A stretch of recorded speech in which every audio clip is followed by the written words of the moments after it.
Buenos días, familia en Cristo. Dios les bendiga a cada uno de ustedes. Vamos a continuar con nuestra lectura de Juan capítulo 5.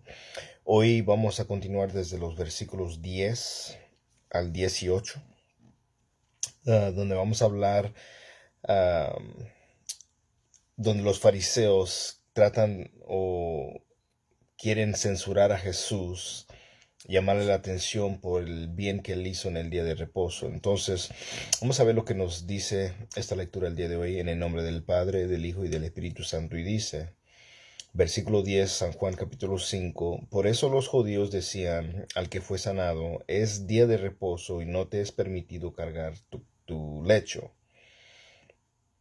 Un hombre que tenía 38 años, que no caminaba bien por ser paralítico, pero los fariseos les interesaba más sus leyes mezquinas que la vida y la salud de un ser humano.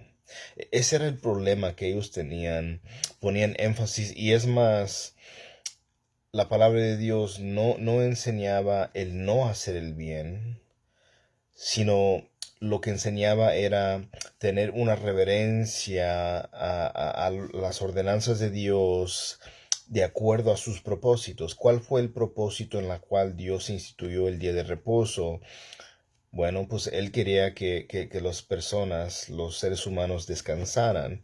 Tristemente, muchas veces estamos trabajando los 7 días a la semana. No estamos diseñados para eso.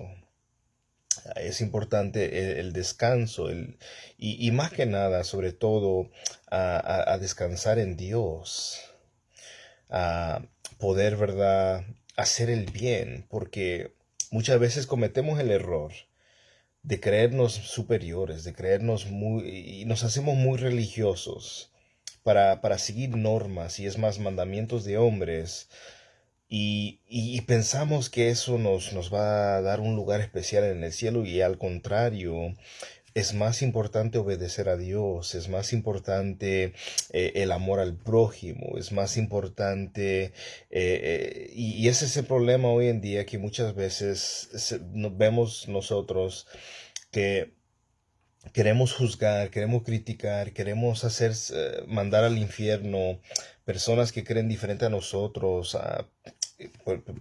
hablamos mal de otras creencias y esa no es nuestra responsabilidad. Nuestra responsabilidad no es debatir, no es de estar en debates. No nos llamó Cristo a ganar debates, nos llamó a proclamar el Evangelio, a que las almas vengan a Cristo por medio de las buenas nuevas de la salvación. Y entonces los fariseos amaban más sus leyes que la propia vida y la salud de un ser humano, y eso estaba muy mal. Eso mismo es lo que Jesús atacó, los criticó fuertemente por eso, no porque Jesús era cruel, no porque Jesús, verdad, estaba siendo injusto, no, él estaba criticándolos de una manera justa y haciéndolos ver que su sistema de creencias, su sistema de leyes, eran leyes que habían muchas más leyes por tradiciones oral que habían pasado de generación a generación que no estaban en las escrituras, pero que las igualaban como si fueran parte de la Biblia mismo. Ahora, es fácil obsesionarse que uno con las estructuras que el hombre hace y olvidarnos de la gente afectada. Se, la pregunta que yo creo es importante hacernos, ¿nos regimos por normas hechas por Dios o por el hombre? Porque hay en las iglesias hoy en día mucho legalismo en ciertas partes donde te dicen no hagas esto, no pongas esto, no uses esto, no vayas a tal parte. Y muchas de esas, muchas veces son leyes hechas de hombres. Son leyes que en realidad son normas hechas por personas que interpretan erróneamente, incorrectamente las escrituras. Entonces, nos vamos a regir por las normas de Dios o nos vamos a regir por las normas de las personas. Y créeme, la mejor es el de Dios. ¿Es de ayuda a la gente o va a causar tropiezo? Un capítulo muy importante que se debe de leer y se debe de estudiar bien y entender bien es Romanos capítulo 14, cuando habla sobre la fe de los débiles, como los que son fuertes. Y esto no significa específicamente los que tienen más tiempo en la iglesia, porque puede haber personas de años en la iglesia que son débiles en la fe.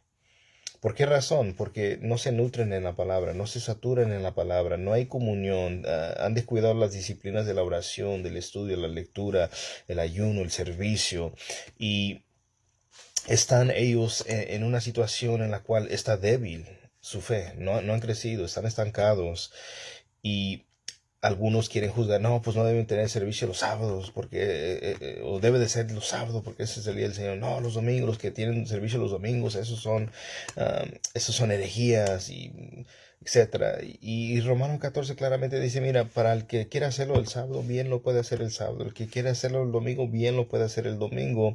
La cosa es que no debemos de juzgar ni criticar a nuestros hermanos en Cristo. Al contrario, debemos de entender que un día nosotros vamos a estar delante de Dios y le vamos a dar cuentas cada quien individualmente.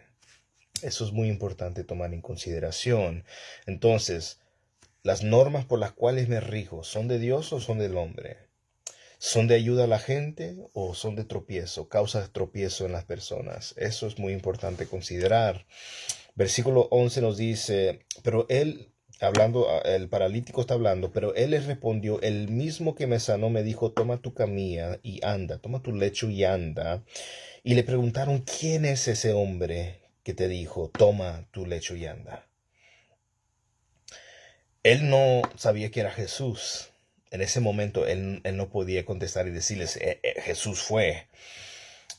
Él simplemente se acordó de que lo único que se acuerda es que estaba paralítico, y al momento que le ordenó Jesús, levanta tu lecho, anda, sanó. Versículo 13 dice, pero el que había sido sanado no sabía quién era, porque Jesús se había apartado de la gente que estaba en aquel lugar. Después de esto, Jesús lo halló en el templo. Entonces pasa un poquito de tiempo y Jesús lo encuentra en el templo, y muy probable fue al templo a darle gracias a Dios por esa sanidad. Entonces, verso 14, después de esto Jesús lo halló en el templo y le dijo, mira, has sido sanado, no peques más para que no te suceda algo peor. Este hombre había sido paralítico, pero ahora estaba caminando. Había sido completamente sanado. No era nomás ser sanado por 7 días o un mes o un año, no. Permanentemente fue sanado de ser paralítico. Era un milagro sorprendente, y sin embargo, todavía necesitaba un milagro mucho mayor. Y esto es lo que mucha gente no entiende.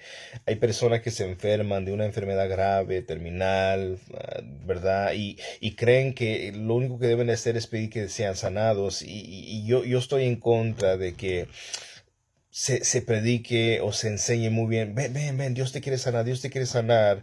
En realidad, lo que más le importa al Señor, lo que más le importa a Dios es la sanidad de nuestras almas, el perdón de nuestros pecados. Si hay un milagro, el milagro más grande que Dios ha hecho en nosotros es el hecho que nos alcanzó, nos salvó, nos limpió, nos lavó de nuestros pecados. Ahora, esto me acuerda la historia de los 10 leprosos. Los 10 son sanados por Jesús. ¿Y qué sucede? Solamente uno regresó para darle las gracias. Solamente uno reconoció quién era el que lo sanó, y más bien quién era digno de ser adorado, quién era digno de ser exaltado, y al poner su fe en Jesús fue alcanzado y salvado. No nomás sanado, sino que también salvado. Y los otros 9 fueron sanados, pero no fueron salvos. Entonces hay que tener mucho cuidado cuando proclamamos un evangelio que no concuerda con la Biblia, un evangelio que no va con la palabra de Dios. Sí, Cristo es nuestro sanador, sí, Él tiene poder para hacer milagros, pero lo más importante es que Él no quiere que nadie perezca en sus pecados. Él quiere que los hombres se arrepientan, las personas vengan a Cristo. Y eso es muy importante recalcar. Entonces Jesús le dijo, mira, has sido sanado, no peques más para que no te venga alguna cosa peor. Se encontraba muy feliz por la salud que tenía, la sanidad que había llegado a su vida, pero tenía que apartarse. Ir a la orden de Jesús es, pero no peques más. Y debía buscar el perdón de Dios para lograr la salud espiritual. Diariamente nosotros los cristianos debemos entender que el evangelio aún aplica a nosotros. Hay un concepto muy erróneo que pensamos, no, el evangelio es para los perdidos. Ya nosotros estando en Cristo ya no lo necesitamos. Al contrario, lo necesitamos todos los días. ¿Por qué? Porque debemos de estar arrepintiéndonos, debemos de estar produciendo frutos dignos de arrepentimiento. Entonces, Él es sanado. Jesús le dice que debe de no asegurar de no pecar más en el sentido de no dejarse esclavizar al pecado. Ahora, nosotros como creyentes, si vamos a la primera carta de Juan, en el capítulo 1, y es aquí donde muchos cristianos, muchas personas que se consideran cristianos, cometen el error de pensar, no, yo ya no peco, yo ya soy santo y todos los demás personas son idólatras, el que tiene otra fe es idólatra. Pero la cosa es esta, el que dice que no tiene pecado, el tal es mentiroso. Ahora, como cristianos, todavía fallamos, todavía pecamos, pero no por gusto, no porque nos deleitamos en eso, no porque ya al cabo ya soy salvo y puedo hacer lo que yo quiera. No, al contrario, hay una lucha cada día que nosotros tenemos en contra del pecado. Estamos en este cuerpo mortal. Pablo en Romanos 7 en detalle explica esa lucha, esa fuerte que hay, lo que yo quiero hacer. En otras palabras, el obedecer a Dios no lo hago, lo que no quiero hacer, el pecado lo hago, pero gracias sean dadas a Cristo, Señor nuestro, que nos rescató, nos redimió, ¿verdad? Entonces nosotros debemos de tomar eso muy, muy en cuenta, que es gracias a Dios que hemos sido salvados, pero no somos mejores. No vamos a estar mandando a todo el mundo al infierno, porque aquí está la cosa. Para proclamar el Evangelio requiere de hacer relaciones, requiere de entablar amistades, requiere de indagar o que las personas nos importen. Es feo y me da mucha pena por aquellas personas que se dicen cristianos y atacan feo, atacan terriblemente a los católicos que son idólatras, que son hijos del diablo, que, ¿me entiendes? Son el anticristo y que la bestia y que Babilonia. La cosa es, Cristo no nos llamó para estar acusando y para estar dando juicio como si nosotros fuéramos jueces. Al contrario, no vamos a nosotros ser nada más que proclamarles el Evangelio, procurar tratar de disipularlos en las verdades del Evangelio. Y ese es uno de los motivos, una de las razones por las cuales yo hago estas lecturas. Mi deseo es poder compartir con todos, compartir con mis hermanos, hermanas en Cristo, compartir con mis amistades, amigos, amigas. Que pueden tener otras creencias, posiblemente no creer en Dios, posiblemente tener una fe, por ejemplo, pueden ser hasta católicos, pueden ser ateos, pueden posiblemente hasta ser budistas, lo que sea.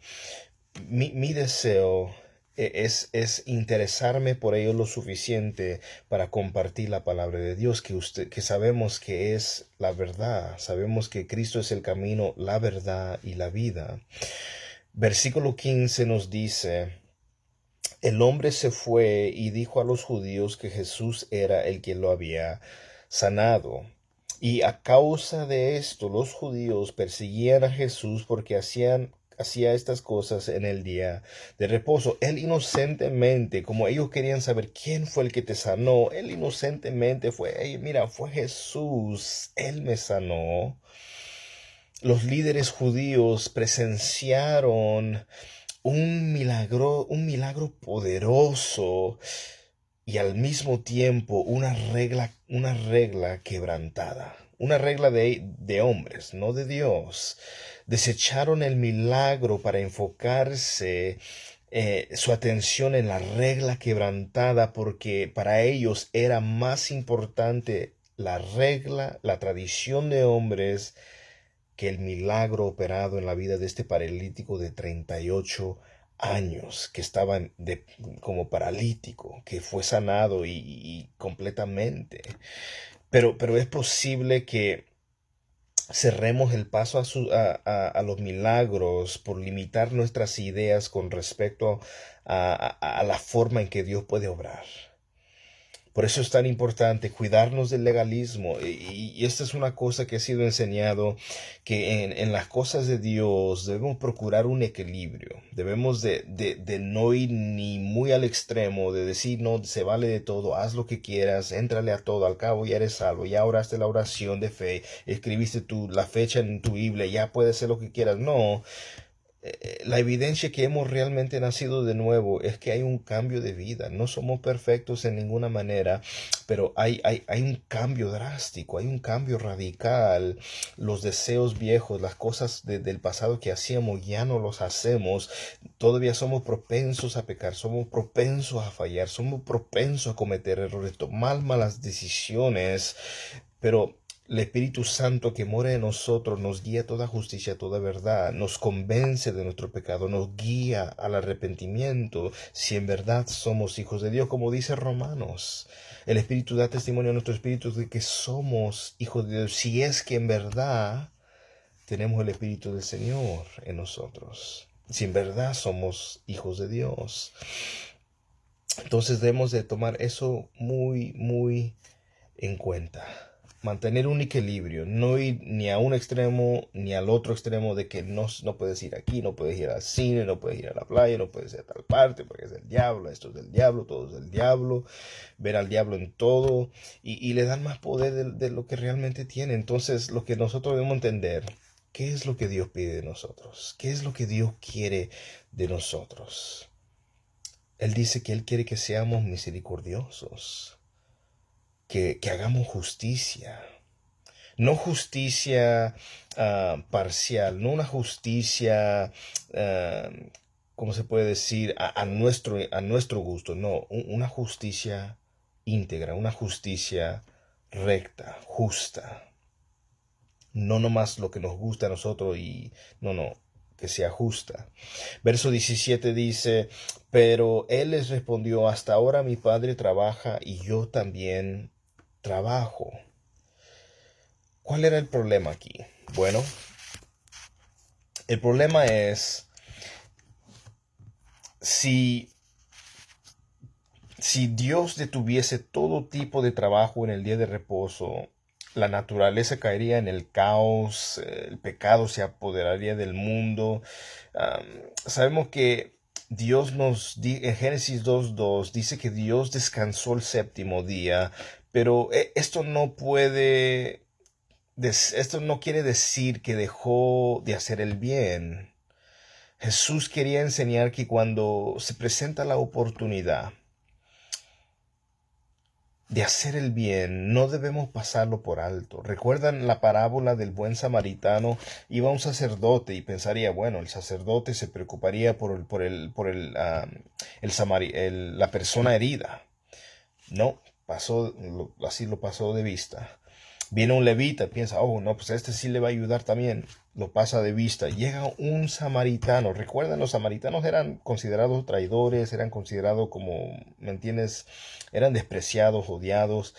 Y este samaritano, viendo al herido, lo vende, lo cura, le lava sus heridas, lo lleva a un lugar, a un mesón, para que lo cuiden, descanse, repose, se recupere, paga los gastos y dice, si hay más gastos aparte de estas, cuando yo regrese, yo los pago. Mostró este buen samaritano el espíritu de la ley que Cristo quiere que nosotros aprendamos a mostrar compasión, a no creernos tan superiores. No, yo no le voy a ayudar porque me contamina. Yo soy santo y él es pecador. Dice la palabra de Dios que Cristo vino a salvar y a buscar lo que se había perdido. Él vino a los enfermos, no a los que se creen justos, no a los que se creen muy santos, que no necesitan a Dios. No, Él vino a aquellos necesitados, los cuales éramos yo y tú. Y solo la gracia de Dios nos tiene en este camino. Entonces, no debemos pasar una oportunidad de hacer el bien, ni siquiera en el día de reposo. Jesús se identificaba con Dios.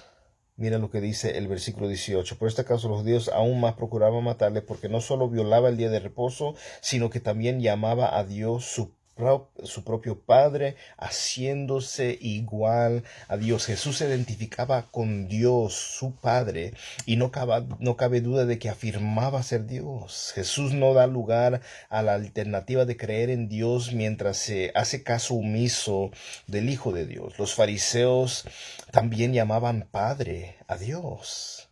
Decían, Dios es nuestro Padre, pero no hacían lo que Dios pedía de ellos.